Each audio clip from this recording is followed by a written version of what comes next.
cette rue qui va nous permettre effectivement de circuler sur l'ensemble du quartier.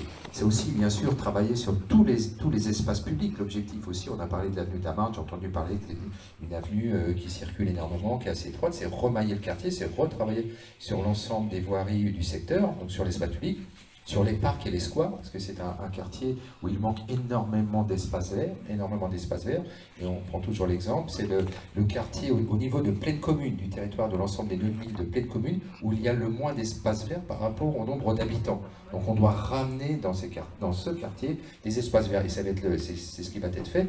Dès l'instant qu'il y aura des démolitions, des reconstructions, la place des espaces verts sera une priorité. On construit d'abord les espaces verts et après, effectivement, on va construire ce que l'on va trouver tout autour. Donc, travailler sur l'espace public, travailler sur nos équipements. Quand je dis équipements, même si on a travaillé sur l'école Romain Rolland, sur le gymnase Romain Rolland, sur le centre Nelson Mandela, qui était dans le cadre du premier programme de rénovation urbaine, qui a été construit avec cet objectif-là. Mais c'est travailler sur nos écoles. Quand je dis nos écoles, c'est bien sûr les écoles Jean Jaurès, pas Romain Rolland, mais Jean Jaurès, les élémentaires, travailler sur la maternelle avec une partie de démolition reconstruction, de travailler avec le département sur la PMI, là aussi pour réhabiliter la PMI bien sûr, mais aussi la crèche, travailler sur la maison du théâtre et de la danse, qui est un équipement central, vous savez, quand on parle d'équipement central et lieu de vie, et place, on pourrait dire une place de village, la démolition et reconstruction de l'intégralité du centre commercial des Prêles, et le fait de le retourner sur la rue, face à la maison du théâtre et de la danse, avec cette énorme place qu'il va y avoir entre les deux, va permettre de ramener un peu le cœur du village ou le cœur du quartier, au moins à cet endroit-là, autour du commerce et bien sûr de l'activité culturelle.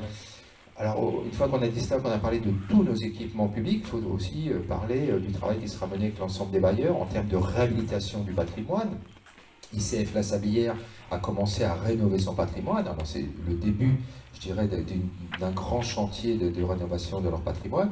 Ça va être aussi la reconstruction de logements. Là où on démolit, bien sûr, il faut reconstruire, parce que l'ANRU, on parlait de l'Agence nationale de rénovation urbaine, nous impose de reconstruire du 1 pour 1. Si on démolit un logement social, on est obligé d'en reconstruire un, bien sûr à l'échelle de la ville, voire à l'échelle du territoire, mais aussi de ramener une diversité de logements, c'est-à-dire pas uniquement du logement social, on a besoin de logements sociaux, on doit en construire, mais aussi il faut que les gens d'Épinay-sur-Seine, les habitants, puissent avoir un parcours résidentiel, du logement social, peut-être du locatif libre, de l'accession sociale à la propriété pour permettre à celles et ceux qui sont en capacité de quitter le parc social mais de devenir propriétaire avec un prix maîtrisé, de trouver une offre, et puis aussi de l'accession traditionnelle à la propriété, ce qui nous permet d'avoir une vraie mixité, je dirais, sur le quartier. Donc on travaille vraiment sur l'ensemble, espace public, équipement public, sur le logement, sur le commerce, sur, je dirais aussi, tout ce qui touche à la culture, sur le quartier. Donc un gros travail, et avec la Sablière, travailler sur le projet de reconstruction d'une centrale de mobilité. C'est un mot peut-être pour certains, peut-être un peu barbare, mais qui est un parking bien sûr, parce qu'on a besoin de stationnement aussi sur le quartier, mais avec d'autres possibilités en termes d'utilisation, plutôt que d'avoir, je dirais, bêtement un parking qui sert uniquement aux locataires. Voilà. Donc un gros travail sur le secteur, énormément de chantiers, et voilà, je crois qu'on est parti pour quelques temps. Oui, alors pour à tout ce qui touche à votre vie, quoi, que ce soit vos déplacements, jusqu'à là, Bien plus près. pardon, excusez-moi, voilà. Que ça soit effectivement d'abord le logement, parce que d'abord, dans un quartier, on vit. Donc c'est important, et comme vous le dites, monsieur le maire, soit c'est sur du patrimoine existant, des grosses dépenses d'embellissements qui se lancent, qui vont amener effectivement souvent deux choses, puisque aussi en tant qu'architecte on le fait, c'est d'abord rééquiper les logements à l'intérieur, souvent c'est les pièces sanitaires, c'est les équipements électriques, tout ça, ce qui est normal, parce que c'est bâtiments à un certain âge, donc il faut effectivement remettre tout ça d'équipement, et puis c'est aussi travailler sur les façades, pour d'abord des questions thermiques, hein, ça, on le sait bien, pour faire des économies d'énergie. Aussi aujourd'hui la question de la chaleur, commencer à protéger aussi les appartements pour les effets effectivement de canicule, et puis changer l'image, enfin que évidemment ces bâtiments, il faut leur donner une nouvelle image qui effectivement redynamise le quartier. Donc tout ce travail se fait et c'est important. Après il y a effectivement ce qui va toucher à la vie dans le quartier. Et je pense qu'un des projets majeurs sera quand même de recréer cette centralité. Alors, le centre commercial, vous le savez, il est là, il y a des commerces. Il ne fonctionne pas très bien parce qu'il est très refermé sur lui-même. Quand on y réfléchit, quand on passe sur les rues, on voit plutôt les dessertes des commerces, il faut rentrer de l'autre côté à l'intérieur pour aller. C'est pas tout à fait pratique, quoi, si vous voulez. Donc malgré le fait qu'il ait été réhabilité, parce qu'il a été réhabilité, hein, avec l'ANRU, c'était des grosses discussions pour qu'ils acceptent, et avec, il faut le dire, Inly, qui est le bailleur et qui est aussi propriétaire du centre commercial, de retravailler avec les commerçants pour effectivement permettre de, en fait, renverser quelque part le système pour qu'il y ait vraiment une façade commerciale qui soit comme dans une ville classique, si vous voulez, comme au centre-ville par exemple, le long des trottoirs, qui sera large, si vous voulez, et puis qui soit visible, etc. Donc ça, c'est important. C'est un très gros chantier, puisque Inly travaille maintenant depuis des mois avec les commerçants pour régler cette question-là. C'est pas simple. Ça va se faire en 2 temps pour qu'on puisse garder l'activité commerciale en en démolissant une partie, puis il y aura des transferts de commerce.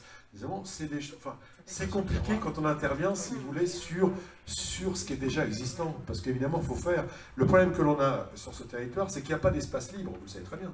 Il n'y a pas d'espace libre. Donc on ne peut pas dire, je construis à côté. Il faut quasiment construire. En termes de programmation, c'est prévu sur combien de temps? Quand vous dites en 2 temps, vous avez déplacé qui en premier? Alors ça, techniquement, alors il y a le stand, justement. L'immeuble est vraiment insalubre et n'est plus du tout adapté, je dirais, au fonctionnement des habitants ou des gens qui vivent, je dirais, le patrimoine locatif aujourd'hui. Donc il faut qu'on ait une réflexion sur le bâti. C'est surtout aussi pour se dire il faut créer des voies, il faut mailler le quartier. Donc si on veut mailler le quartier et ouvrir des voies, certains endroits, effectivement, il faut démolir. Autrement, on a un obstacle. On parlait effectivement tout à l'heure d'une partie de la démolition de l'école maternelle Jean Jaurès Nord. Eh bien, parce que si on veut créer cette voirie, cette voirie qui vient de la rue Henri Vallon jusque la rue de l'Avenir à terme, eh bien, elle passe en partie sur une partie de l'école. Donc voilà, on ne démolit pas pour démolir, on démolit parce qu'il faut avoir un axe là, et si on veut cet axe-là, il faut effectivement démolir. On va démolir aussi quand on parle de la barre du 38-50, parce qu'aujourd'hui, ces grandes barres que l'on a et que l'on trouve sur la ville, les gens, de toute manière, ne veulent plus ou ne veulent pas forcément habiter dans ce type de logement, d'habitation. Donc ils veulent passer à autre chose, avec des immeubles beaucoup plus petits, différents, et surtout de pouvoir ramener de l'espace public et des jardins publics dans chacun des morceaux et dans chacun des quartiers. C'est pas démolir pour démolir, parce qu'autrement, quand on voit le temps qu'il faut pour reloger les gens, que ce soit sur le secteur d'Assources-et-Près, que ce soit sur Orgemont, que ce soit sur le centre-ville, on a encore 2 tours à démolir en centre-ville. Voilà, ce sont des années et des années pour reloger les gens. Donc on fait vraiment attention et on démolit le moins possible, bien sûr, parce qu'autrement, après on prend des temps qui sont extrêmement longs. Mais quand on démolit, il y a une bonne raison, mais ça, l'urbanisme peut vraiment le dire. Oui, je vais simplement préciser, puis surtout rappeler que, en fait, toute ville se restitue d'une manière constante.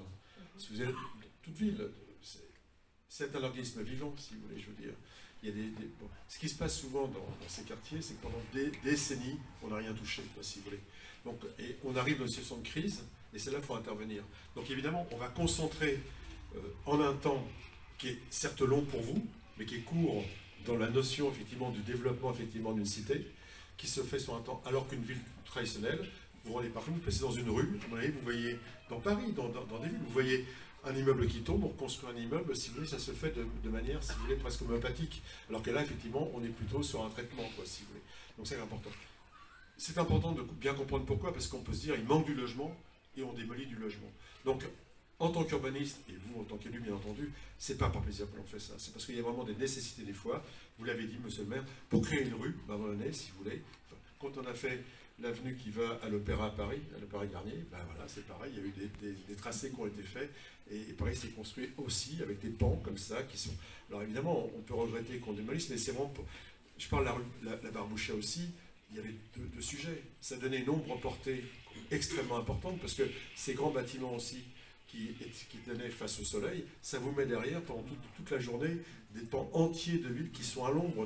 Et souvenez-vous, enfin parce que maintenant, c'est curé, le nombre de voitures qu'il y avait. C'est-à-dire qu'à l'époque où on les a construits, il n'y avait pas le taux d'équipement de voitures qu'on a aujourd'hui.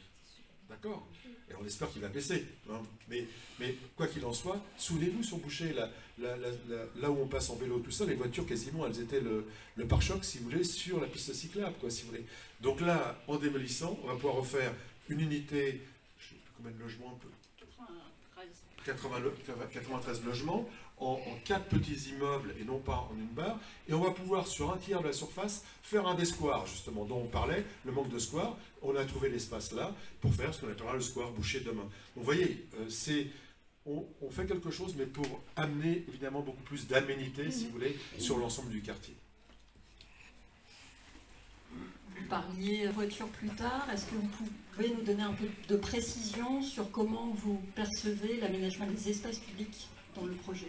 J'allais y venir parce que je crois que ça va être, au-delà du logement, qui est encore une fois la première fonction, il faut vivre dans un bon logement, mais je crois que c'est aussi, et puis d'avoir des équipements, c'est de se déplacer ensuite, que ce soit de la sortie de la gare, ou que ce soit de la sortie du RER, ou du tramway, venir à son logement, ou aller à l'équipement, comment se déplacer dans un espace effectivement qui est restreint.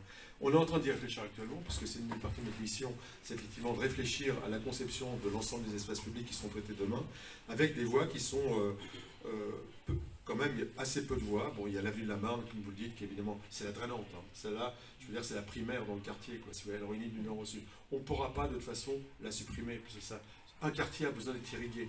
Donc, on va réfléchir comment effectivement limiter. Qu'est-ce qui se passe, qu'est-ce qu'on doit avoir sur une voie? Le passage quand même des voitures, en essayant de la limiter bien entendu. Du stationnement, il en faudra aussi, parce que justement, il faut quand même du stationnement pour les visiteurs, parce que les gens ont des parkings neufs, on leur fait des parkings, les petites maisons ont souvent un petit garage, etc. Mais il y a des gens qui viennent visiter, donc il faut quand même avoir un peu de stationnement sur l'espace public. Il faut, on en a parlé, des végétaux, c'est-à-dire planter, préserver les arbres qui existent déjà, et si possible, créer de nouvelles plantations dont on parlait pour amener de la fraîcheur sur les arbres. Et puis il y a le déplacement, les modes doux, c'est-à-dire les piétons, les poussettes aussi, parce qu'il y a beaucoup d'enfants qui y vont, etc. Mais le vélo, qui devient aujourd'hui quand même une mobilité qui est de plus en plus empruntée, et puis les personnes à mobilité réduite, hein, ça aussi, il faut penser à tout ça. Sur les emprises qu'on a là, on aura du mal à chaque fois d'aligner, si vous voulez, tous ces éléments-là. Donc on est en train de réfléchir actuellement à trouver des identités de fonctionnement à des voies, pour pouvoir faire qu'on privilégiera certains fonctionnements, certaines voies, on ne pourra pas retirer la notion du flux. On essaiera de limiter. Probablement au niveau de la place centrale, on fera probablement des paliers, des choses pour que les gens baissent leur vitesse quand ils arrivent là, on est d'accord.